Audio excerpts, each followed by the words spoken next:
on mute. Morning, Rob. Sorry. Good morning. No problem. Congratulations to you and your guys. What a hard fought game that was in Bowie's Creek on Saturday. You guys come out on top 24-10, a couple scores there in the last 9 minutes. What did you like about the way your guys played? Just proud of the mental toughness to resolve, losing in the manner we did a week earlier, and had some heartbreaking games. Really, the whole season, a lot of one-score losses that ultimately we didn't make enough winning plays in the fourth quarter. So the message all week was we're a really good team for 50 and 55 minutes. We need to prove to ourselves that we can play a full 60. And we certainly did that and was happy to finish the game off in the fourth quarter the way we did. Really proud of the defense going into that, trying to figure out kind of what their game was going to be. They really had two distinct offenses depending what quarterback was in there with Chandler or Six Killer. So, they went with Chandler. I think Six Killer was beat up a little bit. And so we knew it was going to be more of a rushing attack. And, they got a really good offensive line and they ran the ball downhill on us a little bit early. So really good in-game adjustments by the staff, the guys. I thought our defensive line played their most complete game of the year. They were stout. They set edges, freed up our second level guys to run sideline to sideline. When they did take shots, I thought we did a good job for the most part, keeping everything inside and in front. So, defensively really executed the game plan at an elite level, was proud of those guys and controlled the game, controlled the clock on offense. We still need to do a much better job in the red zone, scoring touchdowns and not relying on Nick so much, even though he's such an elite kicker. But I think we played complimentary football, holding on to it for 38 minutes or so. And we had a numerous amount of extended drives that ultimately ended in three, but at least we were able to keep the opposing offense off the field. Question for you this morning from Roger Brown. Good morning, Roger. Good morning, guys. Congrats on the win, Rick. Thanks, Roger. Wondering when you became such a good kicking coach. Hey, I was a holder back in the day, right? So I know how to massage those temples a little bit, keep the guys loose. The real question is maybe just talk a little bit about how good it is to have a reliable kicker, consistently making kicks, not only from short distance, but, he's got a good leg from far away as well. Yeah, he's got a big time leg. He's poised. I think it's everything at this level. Points are tough to come by. Teams do a phenomenal job of buckling down when you get into the red zone. And, obviously, as I mentioned, I think that's some things that we need to clean up if we want to be efficient and stack some more wins here down the stretch. But having someone like Nick who really you cross midfield, and it's kind of go territory for his leg. It really takes a lot of pressure off your offense, and just proud of him and how he continues to work week in and week out. And we had one blocked in that game, but it didn't test him. He stayed in there, he stayed locked in, and was able to make some more kicks. And I just proud of how he prepares, and he's a really good teammate. And obviously he transferred here to have the opportunity to win the starting job, and he's done that and then some. Okay, thank you. Rick, I want to go back and touch a little bit on the defense. You covered a lot of it, but that's an offense that had been rolling pretty well, and you hold them to 7 first downs, 225 yards, and especially with a running game that had put up over 300 at Hampton, you hold them to 92. Was that sort of the focus, trying to take away the run initially coming in?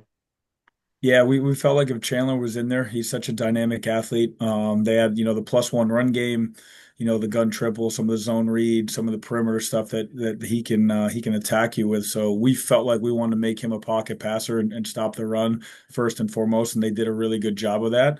And we pressured a decent amount early, but also, when we were just rushing four, I thought the defensive line did a really good job with their gap integrity, setting edges. Campbell has elite overall team speed, and we felt like if we let them get outside the tackle boxes, it wasn't going to be advantageous for us to really be stout in where we needed to do. So the defensive ends in particular, Jordan McAllister and DJ Johnson, I thought they had their two best games of just playing within the system, not trying to do too much. Those guys can really rush the passer. So at times, first and second down, maybe they're getting up the field too much, and thought they just really, hung in there, anchored down, forced the ball to stay within the tackles.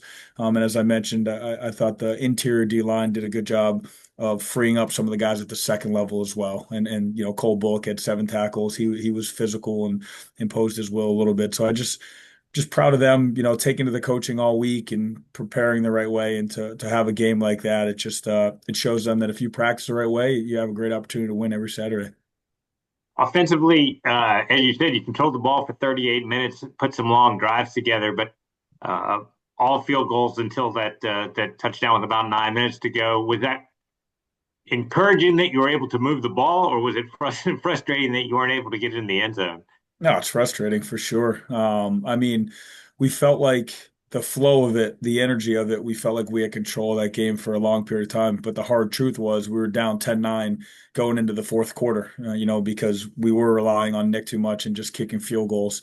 I think we had a 16-75 play drive to get all the way down there, go backwards a little bit. They blocked the field goal.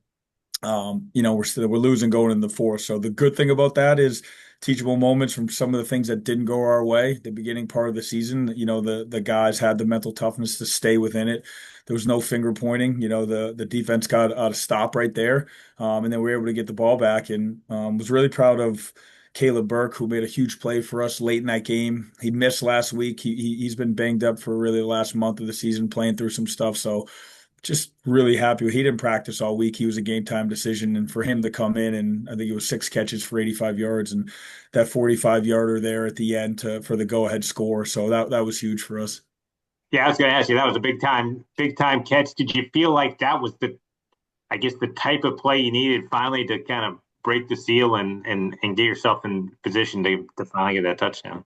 It was. And to be honest, I mean, as far as the game plan went, I think it's probably the most aggressive we were in the passing game. And you got to give credit to Campbell, their defensive staff, their defensive players in particular, their DBs. I mean, they had us locked up all day. I mean, we had 6, 8 one-on-one shots down the field. Really just we wanted to give our guys an opportunity to go up and go get it and play big and play above the rim. And we were denied basically every single time until that one. So yeah, just we kept fighting, kept swinging, kept taking our shots, and finally broke through.